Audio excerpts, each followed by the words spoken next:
In her stead, a younger Cody Brown stands in a small backyard, his hair longer, his shirt untucked. A baby in his arms. Her name was Rachel Mendez. She wasn't on the show. She wasn't in the family tree. But she had existed. In the corners, the edits, the silences. The woman everyone thought was just a rumor or a misinterpreted guest at a family gathering. But she had been more than that. A former friend of Meri's from early church community circles, Rachel had once been considered for spiritual courtship.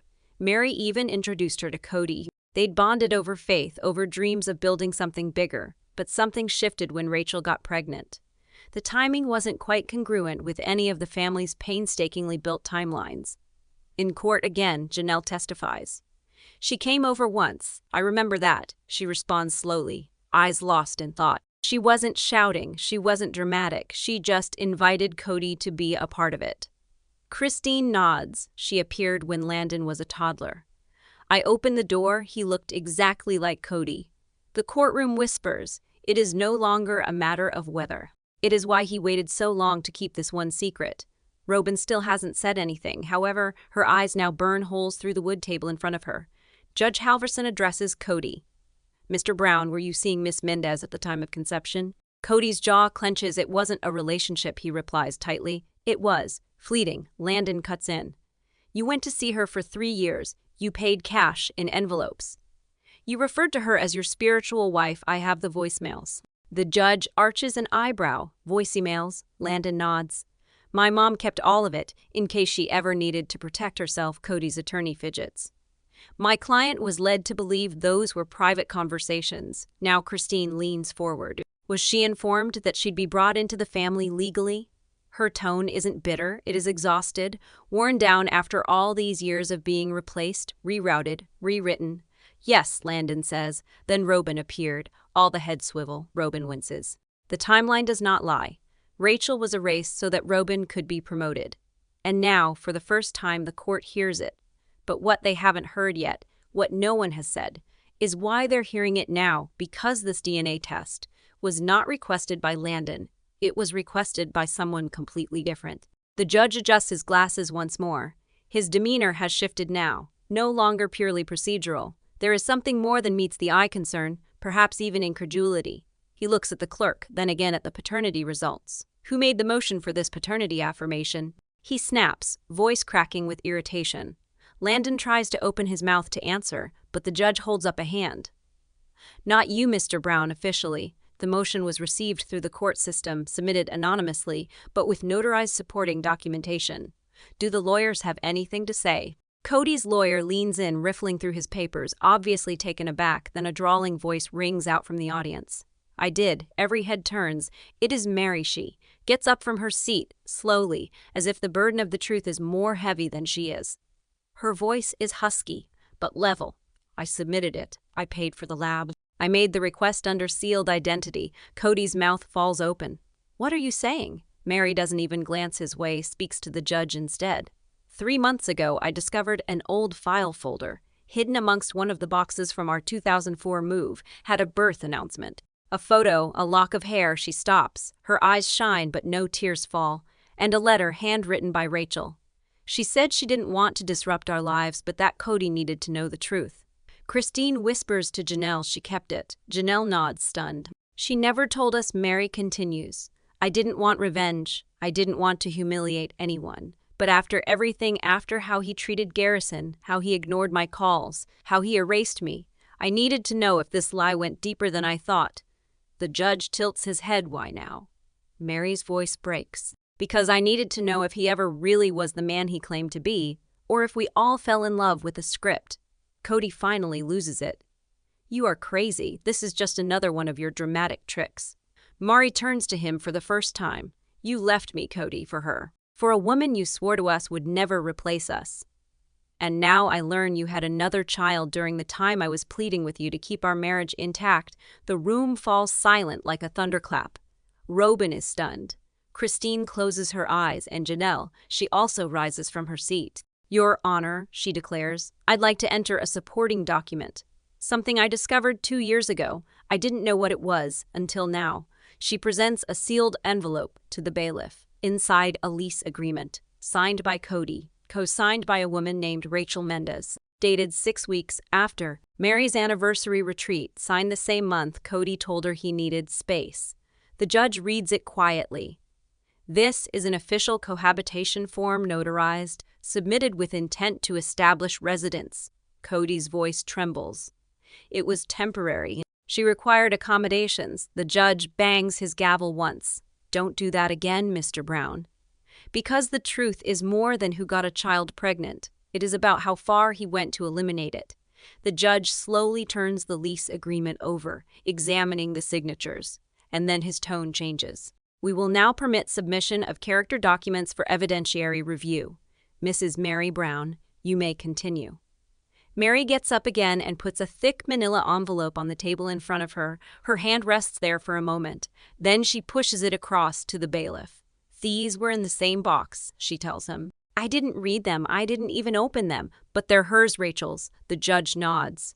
Proceed. Inside the envelope are 3 handwritten journal entries, folded letters, and a photograph that makes Christine audibly inhale. It is Kody, sitting in the backyard, holding a baby, Landon. The photo is dated 2004. The same year Kody met Robin. The same year Kody said to TLC that he was rebuilding trust and concentrating on spiritual purity. The judge reads the first letter out. Kody says, I'll never be viewed as a real wife, not the way the cameras require. He says the other 2 would leave him if they saw me pregnant. But I am already pregnant. I offered to relocate. I told you I'd raise the baby in secret, without shame. He swore he'd stand behind us, just not publicly. The room is quiet. Janelle's fingers tap on the table, but she remains silent. Robin compresses her lips into a shaking line. Christine shakes her head, thinking about what we were keeping under wraps. She whispers, what he was keeping under wraps. The judge goes on, I see them on television now. All smiles. The wives speak of oneness, of belief, of household, and I wonder whether they are aware. Undefined whether they suspect. I know Meri did try to warn him once, asked him what he was up to unordered. He said that I was a test from God, unordered. That I had been sent to tempt him away from his doubt unordered, but he kissed me in any case unordered. He loved me in any case unordered. Until I became in the way, the final letter is sealed. It is written to someone, to my son in case you ever read this. The judge reads over it quietly. Undefended's jaw clenches, then he nods to the clerk. We'll incorporate these into the official record. Christine finally looks at Kody. You gave a child to her while we were lectured about being spiritually broken. Undefined, you let us doubt ourselves, our worth, while creating a life with a woman that we weren't even able to name. Kody rises. I didn't think it would trail behind me. I didn't think. You didn't think he'd find you, Meri says, and Landon is standing once more. I did, undefined. Now the world has the news. But what the courtroom doesn't yet know is that Rachel Mendez isn't merely linked with Kody via Landon. She is linked with another Brown family scandal no one anticipated, rising again. The court clerk completes stamping the final of Rachel's letters. They're now official exhibits on record, public, irretrievable. But the next paper Janelle brings out sends the room spinning. She holds out a thin red folder, the type reserved for financial overviews. Your Honor, I had no idea what this was when I came across it. It was stuck between an old tax binder. But the moment I saw Rachel's name, I knew. The judge opens the folder. His eyebrows rise. Inside a TLC royalty payment spreadsheet from Season 6, it has names, LLCs, and routing directions. But one name should not be there. Rachel Mendez. And next to her name, Brown Family Development Fund, SIF in 2012, Kody tenses up. That was a clerical mistake. Janelle's voice is icy. She got a direct payment from the show. For what? Kody. Christine leans forward now, tone cutting. We never received direct payments in our own names. Everything was channeled through you or the trust. The judge looks back at the paper again. There is more, he says, grumbling. Seems to be a transfer authorization signed by Cody Brown and Rachel Mendez. Robin's voice comes finally. No, she says bluntly. It can't be. Rachel never worked on the show. She never shot. Why would she be included? She was compensated, Janelle explains, and not for screen time, it was for consulting. One word that opens the room wide. Christine's eyes squint. She was assisting with family business? No, Janelle responds more deliberately. She was assisting Kody, specifically with LLC filings. Now the judge's tone shifts. You're telling me this woman, whose child Kody denied, was helping manage business finances for the Brown family during the years the show was profiting most? Yes, Janelle answers. But she didn't know he was hiding it from us. She assumed we all concurred. Meri shuts her eyes. The clerk hands the judge a second document, an email printout from 2013. It is from Kody to some third-party accountant. Subject, quiet merge. The text reads, keep Rachel's name out of any future files. Reassign the consulting designation under Brand Support LLC. Robin explains it is too dangerous if the others get wind. Robin recoils. I didn't write that, she spits. That is out of context. The judge doesn't flinch. I haven't seen your name on any of these emails yet. He turns back to Kody. Mr. Brown, it seems you engaged Miss Mendez personally and financially, and knowingly kept those transactions from the other wives. Do you deny this? Kody leans forward, hands folded tightly. It was a different era. Things were more malleable. Rachel knew discretion. Christine bangs her hand against the table. We were creating a life together, while you were creating a second one on the side with our money. But the worst isn't the secret payments or the doctored merger documents. It is what is still in the red folder. The judge raises a second spreadsheet. It contains a list of trust beneficiaries. It is 2 years old and Landon's name is on it. The courtroom is still. Not silent, still, as if time itself had frozen to provide space for what the judge has just read from a paper. A trust document dated 2021, named Brown Family Future Holdings. And on the list of recipients, after Savannah Gwendolyn, Aurora finds a name none of the wives had ever heard before in print. Landon Mendez Brown. Christine looks forward, her eyes squinting. That is impossible. Robin wraps her tissue around her hand again, blood sucked from her face. Number, he wasn't part of our family. He never resided with us. The judge leafs through the pages. 3 notarized amendments to this trust exist. The latest filed a mere 2 months ago. Names Mr. Mendez Brown as a qualified beneficiary, applied under a private sub-fund titled Educational Expenses and Legacy Growth. Janelle slowly turns to Kody.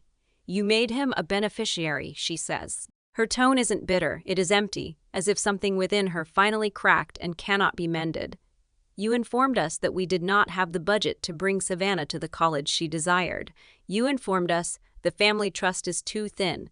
Christine speaks in a hushed voice. He lied to all of us. Kody rises once more. I did not want to discipline the boy, he blurts. He did not ask to be born into this. He is still my son. Now Meri has her say, low and forceful. So were the others. The atmosphere is stretched to snapping point. Robin flails. Why didn't you tell me? Why wouldn't you just because you never wanted to hear it, Kody yells. You wanted the fantasy, the purity, the spotless image for TLC. The judge holds up a hand. Enough. This court will decide if there was misappropriation of trust funds, but I will not stand for emotional tantrums as a replacement for fact. He speaks to Landon. Did you know you were named as a beneficiary in this trust? Landon shakes his head. Last week, I learned about it. A financial advisor called my mother to verify mailing information. We thought it was an error until the papers showed up. Christine sneers. You sent the child you refused more than you sent your own children, and now you expect sympathy. Kody remains seated, hard, his hands shake, his face pale, unraveled. But what he doesn't realize is that another person was just taken out of that same trust recently, and that woman walked out the back doors of the courtroom. The courtroom doors creak open. At first, no one turns until a woman in the second row gasps and grabs Christine's arm. Christine spins her head around. Her expression shifts immediately from tension towards something nearer to disbelief, because the woman proceeding down the middle aisle, slow and measured, is no stranger. She is family. She is Peyton Brown's twin, the child who hasn't been in court for years. But most importantly, she is the one Kody eliminated from the trust. Sierra Brown. Janelle sits up a little from her seat. Sierra, she whispers, you came. Sierra nods. Her dark green blouse and fitted blazer are a contrast to the looser, more relaxed courtroom attire. Her hair is pulled back, face calm, but her eyes cold, calculated, and determined. Judge Halverson adjusts his mic. Miss Brown, you are not included on the list of scheduled witnesses. Sierra talks without blending. I wasn't invited. I appeared because I received a notice 3 weeks prior that my name had been taken off the family trust. She looks at Kody, no explanation, no warning, just an amended document. "You cut me out." Cody's mouth opens, but he cannot speak. Janelle addresses the judge. "Your Honor, I didn't even know. She never mentioned anything. I didn't want to embarrass my mother," Sierra states, still looking in front of her. "But I see Landon's name on this list." A beat elapses. The courtroom inhales. "He is not the issue," she continues. "It is what he stands for, the lies, the secrets. The notion that there were some of us who were worthy of the spotlight, but not worthy of the legacy." Robin interrupts, her voice trembling. "You took me out of there for my protection. The design of the trust," "Don't," Sierra cries, louder than anyone anticipates. "You had a line of jewelry under your own name before I ever opened my first bank account." The gallery comes to life. Christine sits forward, not moving. Meri clamps down on her lip, suppressing something. Sierra addresses the judge now. "I have paperwork from the attorney who prepared the removal documents. He told me straight out it was at Cody's orders, since I had refused to participate in the family reunion special." The judge furrows a brow. "You were sanctioned for not being on a TLC show," Sierra nods. "I have the emails." Another folder makes its way down the row. Christine whispers, "This is bigger than we knew. Because the problem now isn't just DNA, it is power control, and how Kody determined who was worthy to bear the Brown name on television and off." The judge reads the email exchange. When a sentence leaps out, Anion declining brand involvement can be exempted from future monetary allocation. Cody Brown, CC, Robin Brown, subject legacy management. And so another fire is ignited. This isn't a court hearing. It is the implosion of an empire that began favoritism, bred fear, and demanded silence. Just as the tension in the courtroom reaches a boiling point, the bailiff approaches. "Your Honor," he says, "we have a delivery from outside the state, Special Courier, Legal Department." He presents the judge with a sealed envelope marked with a gold foil logo. TLC Network Legal Counsel Confidential Fardeen Court. Ordered response. The gallery stirs, a whirlwind's impact on dead leaves. Christine glances at Meri. "They responded," she breathes. Judge Halverson cuts the seal. His gaze races the typed pages line by line. As he reads, his face shifts from intent to stern. "These are assertions by TLC's counsel," he says deliberately, "concerning legacy payments, brand licensing, and participation in the structuring of the Brown Family Holdings Trust." He raises the page. "TLC has never approved the diversion of its production, related stipends, talent bonuses, or housing allowances into family-held trusts without contract modification and legal co-signing. Any such diversion was unknown to and not authorized by the network." Christine leaned back in her chair. "They did it behind their backs. Even TLC didn't know. In addition, the network has not acknowledged Rachel Mendez, Landon Mendez Brown, or Brand Support LLC as authorized financial participants or advisors who are associated with the show." Robin slides further into her chair. Janelle regards Kody, voice strained. "You used your role to divert network funds into private hands, and then had the nerve to inform us we couldn't cover basic expenses for our children." The judge isn't finished. As a result of these discoveries, TLC has petitioned a temporary halt on all outstanding royalty payments to Cody Brown, Robin Brown, and any related entities until a thorough financial audit is conducted. Kody squirms in his seat, eyes flashing. Judge Halverson goes on. "In addition, the network is initiating an internal examination of season 15-18's money transfers, including property bonus payments. Any breach of contractual agreement can lead to the automatic revocation of all balance payments and rights of licensing. Anything goes even now, and the gallery is whispering too. Reporters pick up their cell phones. A woman in the back disappears quietly, bound probably to report the story." Christine speaks. "They're gonna shut you off," she says, now calm. "Something you traded your soul for." Kody half whispers, "You don't get how difficult it was." Janelle responds bluntly, "We know exactly how difficult it was, because we lived it while you constructed your empire." Alas, the judge isn't done. He raises the last page. "Due to legal discrepancies revealed during this court hearing, TLC formally asks for access to complete financial information for all persons named on the Brown Family Trust, along with any third-party shell firms." Robin winces. Kody drops his head. Christine simply crosses her arms. Because the corporate shield they believed would shield them, it just crumbled. but the next witness is about to burn whatever is left. The room is tense, but the judge doesn't call a recess. Instead, he looks to the back of the courtroom and speaks the name no one expected to hear, Miss Layla Green. Please approach the stand. There's a pause then. The door at the rear of the courtroom opens, and in walks a woman in her mid-40s, professional, composed with a black leather satchel clutched in one hand and a file case in the other. Christine stiffens in her seat. Janelle blinks in disbelief. Even Kody visibly winces because they all know her. Layla Green, ex-back-end payment coordinator for Brown Entertainment Holdings, TLC's off-record payroll liaison from 2014 to 2021. The woman who knew where every penny went. She takes the stand, swears in, alters the mic. The judge inclines forward. Miss Green, were you working in a financial coordination role pertaining to the production of Sister Wives? Yes, Your Honor, she responds. I worked for TLC's contract department. I managed stipend routing, production payouts, and post-season bonus distribution. And you have brought papers with you today, Layla nods. Yes, including private routing directions that were identified in 2020 by internal audit, but never even looked into because the family asked for private arbitration. Christine's jaw clenches. Layla goes on. There was formed in 2019 a new LLC named Flagstaff Family Dynamics, Inc. The owners listed were Cody Brown and Robin Brown. It was presented as a media consulting brand, eligible to receive infrastructure reimbursements from TLC. Janelle shakes her head. We were never told about that company. No one was, Layla confirms. Undefined but funds from season 14 and 15, including location move bonuses and equipment rentals, were funneled through that LLC. Undefined over $274,000 redirected. The judge looks up. Was that allowed under TLC's contract? Undefined, no, Your Honor. Undefined, those funds were meant for collective property investment. The show had granted an expansion bonus to facilitate a plural family living situation. Christine talks now, hushed but biting. And instead, they purchased Robin's house. Layla once nods.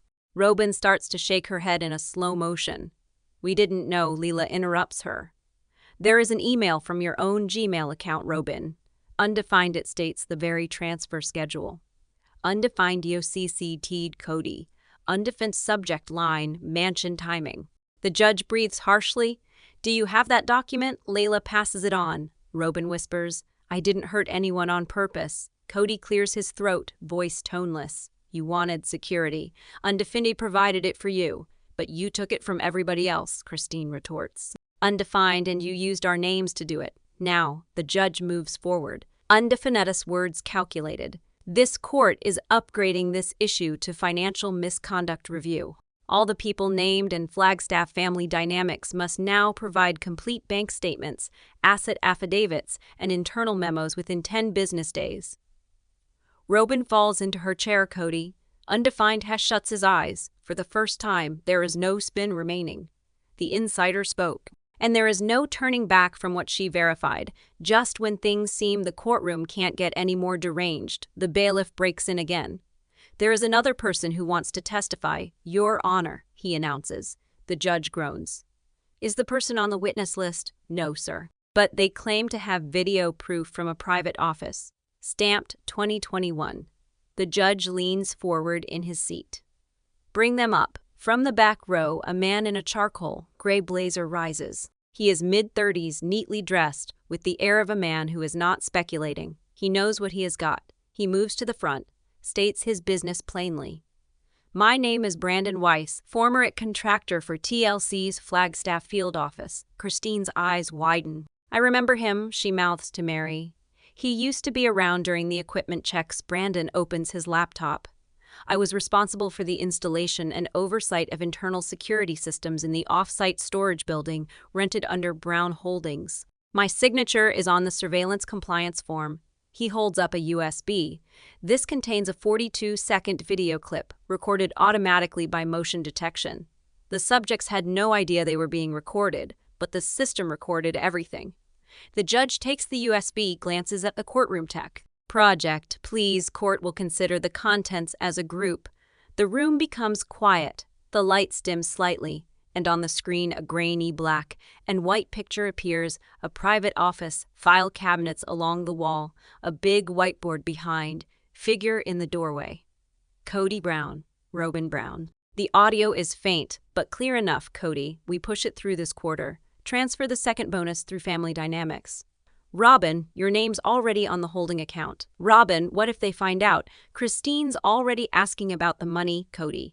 We say it was for production materials, travel reimbursements. She won't track it down unless Meri begins digging once more. Robin, she won't. She still believes she is returning. The television screen blacks out. There is a moment of silence. Then Christine rises. That is where the money went.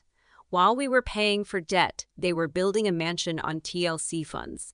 Meri. She doesn't say a word, but she leans forward and buries her face in her hands. Janelle sits back slowly. It wasn't only betrayal, she whispers. It was staged. The judge's voice is ice now. That video is hereby admitted into evidence. Miss Green, you testified previously that the name Flagstaff Family Dynamics is on at least 3 routing documents. Yes, Your Honor. The judge addresses Kody and Robin. You are presently under formal investigation for contract fraud and financial misrepresentation. Any further attempt to withhold records will be criminally referred. Kody stands up from his chair, pleading. I was trying to keep the family together. No, Christine tells him, her voice now stark and firm. You were constructing an exit strategy, and you used us as the bridge anyway. It is not finished, because just then a call from the gallery. I have one more file, and every head turns in surprise. Because the voice is Meri's and she has Rachel Mendez's personal journal. Meri enters the well of the courtroom, holding a worn leather-bound notebook in her hands. The courtroom sits in complete silence. She doesn't say a word to start with. Meri opens the notebook to a dog-eared page toward the back. The paper is yellowed. The ink has faded, but the handwriting is deliberate, like someone who knew someday her words would have to speak louder than her voice ever had. This, Meri says softly, was discovered in a box that Rachel left at a friend's home. It was passed on to me after Landon's DNA test came back as confirmed. I didn't want to read it. But now I have to. She clears her throat, and then she starts reading. The 15th of December 2021. He came again today. He said it would be the last time, that the show was getting too hard to work, that Robin was freaking out, that everyone was asking questions. He assured me Landon was fine, that he'd take care of him quietly. And then he uttered something I never expected to hear aloud. Meri hesitates, her hands shake, but she continues. He told me, I have to erase this to protect the brand. You were a chapter that can't exist anymore. You were real, but you were wrong. The words lands like shrapnel. Christine stares, lips parted. Janelle closes her eyes. Meri looks up now, at Kody. You said she was unstable, that she was manipulating you, that she never loved you. Her voice hardens, but she loved you enough to keep your secret, and you cared for yourself enough to bury her. Kody attempts to speak, but the judge holds up a hand. There is more, Meri states. She turns to the very back page. The writing is more unsteady here. It appears to have been done under emotional distress, or perhaps physical agony. If Landon ever discovers this, I want him to understand I attempted it. I never wanted to be a spectacle. I believed love was silent. I believed loyalty was an erasure. But if you are reading this, I hope you never find yourself in a place where someone will treat you like a shadow again. And with that, Meri closes the journal. The courtroom doesn't respond right away. It only breathes gently, deliberately. Because what has been uncovered is not just betrayal, it is erasure of the heart. Christine dabs at a tear without apology. Janelle interweaves Sierra's hand with her own. And Robin, she is unraveling. Not crying, not screaming. Just sinking like the floor just gave way under her. And there is no script anymore to read from. Judge Halverson sets the journal on the pile of evidence. These entries will be under seal and forwarded to Forensic Documentation Review. He scans the courtroom. And let the record show, silence is no longer protection. But the silence doesn't last because now that Kody has been openly faced with Rachel's truth, the judge has only one question left. Mr. Brown, he says, would you like to respond before sentencing is discussed? And for the first time all day, Kody speaks. And reveals a truth even his lawyer didn't anticipate. The judge's question hangs like a guillotine. Mr. Brown, would you like to respond before sentencing is discussed? All eyes are on Kody. He is seated stiff at first, then slowly trembling visibly, he stands up. No attorney advising in his ear, no Robin taking his hand. Just Kody, the guy who used to be the hub of a family empire, a television reality dad, a spiritual father to 4, a dad to almost 2 dozen. And now, just a man surrounded by the wreckage of his own choices. He clears his throat, and when he talks, for the first time his voice doesn't sound like a performance, it rings weary. "I did it," Kody says. A gasp erupts in the gallery. Someone drops a pen. Christine does not budge. Meri winces. Kody goes on, his voice cracking. "I approved the payments. I created the LLC. I knew about paternity. I assisted Robin with the money. I did everything. He doesn't attempt to spin it, doesn't deflect. I wanted control. I wanted security. And yes, I figured that if I could just keep all that attention focused on one version of the truth, the cameras would stay. The money would remain, and the others would ultimately fall into place." He glances up now, his eyes red, but they didn't. They grew stronger. Christine walked out. Janelle battled. Meri, she didn't wait anymore, and Landon, he appeared. He looked over at Robin, who refused to look at him. "I told myself I was defending the family, but really, I was defending myself. Against failure, against shame, against becoming the man I always vowed I wasn't." Christine stands up from her chair, slowly, purposefully. She says nothing. She only looks at him. And that look in and of itself is more condemning than any rebuke. Meri breathes quietly. "It wasn't about faith. It wasn't about fair." Kody dips his head. "I know," Judge Halverson reclines. "This court acknowledges Mr. Brown's declaration as an official admission of liability. On the basis of this admission, financial audits will continue forthwith, but he is not finished with it. Additionally, this court will make a preliminary decision on property redistribution, trust asset reassignment, and outstanding legal penalties." He raps the gavel once. Final judgments will be handed down in 24 hours. Kody deflates into his chair. Robin hides her face in her hands, and the rest. Christine is standing next to Janelle. Meri next to Sierra. Landon fills out the row with them. A broken family. A shattered legacy. But for the first time, no lie to be seen. 24 hours later, the courtroom is filled once more. But something is different. The air is not charged like it used to be. It is heavy, foreboding. Like the quiet before the storm breaks for good, the judge appears. All concerned parties present. Christine is present. Written, Janelle sits next to her. No folder, no notes, only quiet. Meri is not shouting today. She is not crying. But there is something stronger simmering beneath her quiet now. Determination. Sierra and Landon sit in the back row behind them. Kody enters by himself. No attorney today. Only a yellow legal pad in his hand that he never opens. Robin is late, but when she gets there, her sunglasses remain on. Her face is unreadable. She doesn't sit next to Kody, she sits by herself. The judge clears his throat. This court has heard the entire testimony, financial proofs, surveillance videos, and presented papers. The verdict is thus. He opens a binder. The room is silent. Coyote Pass and all parcels thereto are to be equally divided between Janelle Brown, Christine Brown, and Meri Brown. Cody Brown and Robin Brown's interests are suspended pending investigation for financial misconduct. A gasp. A tear. The slightest smile on Christine's face. The judge goes on. The Brown family trust is hereby frozen for forensic audit. All unauthorized additions and deletions of beneficiaries, especially involving Sierra Brown and Landon Mendez Brown, are now under state examination. Robin's lips flutter, but she remains silent. Flagstaff Family Dynamics LLC is dissolved immediately. All property under this entity is confiscated until restitution is settled. Janelle tightens Christine's grasp. Rachel Mendez's letters and diary entries are recorded in the historical court record under the title Brown Family v. Brown Holdings. Any additional recordings or audio logs attached to these entries become property of the court. Meri shuts her eyes. She takes a breath at last. The final blow, TLC's payments of royalties to Cody Brown and Robin Brown are to be kept in suspension indefinitely. The network has the right to cancel all future licensing agreements and seek civil damages if audit findings verify fraud. Kody buries his face in hands. No one gets up to console him. When court recesses, the gallery does not applaud. There is no victory lap. No smug departures, only wait. Years of it, decades. Christine exits first. Janelle follows her out onto the courthouse steps. They don't say anything, but they don't need to. Every few minutes, Meri comes out, no cameras, no crying, only silence. She heads in the opposite direction, toward the parking lot, not the media, and Kody, he gets out last. No entourage, undefeated, no microphone. Undefinedly the sound of all he created and all he destroyed. Robin slips away through a side door. No one gets up to go after her, and Landon. Undefined, he lingers on the sidewalk alongside Sierra, not quite a son in the family, but no longer wiped out. He observes Kody from afar. He does not shout. He does not need to. Last frame, legacy, rescripted undefined at evening. Christine shares a photo, 3 women, 2 by 2. No matching attire.